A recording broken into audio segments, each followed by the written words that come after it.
Slogan: మీ అన్ని కర్మేంద్రియాలను ఆజ్ఞానుసారం నడిపించుటే స్వరాజ్యాధికారిగా అవ్వటం.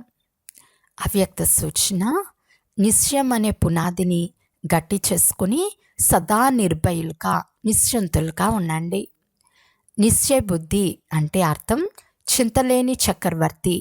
వారే తండ్రి సమానమైన వారు. వినాశీ ధనంను ఎంత సంపాదిస్తే అంత సమయానుసారం చింతలో ఉంటారు.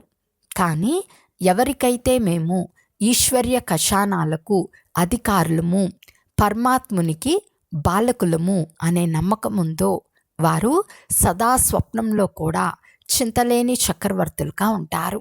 ఎందుకంటే ఈ ఈశ్వర్య కషానాలు ఈ జన్మలోనే కాక అనేక జన్మలు నాకు తోడుగా ఉంటాయి అని వారికి విశ్వాసం ఉంది.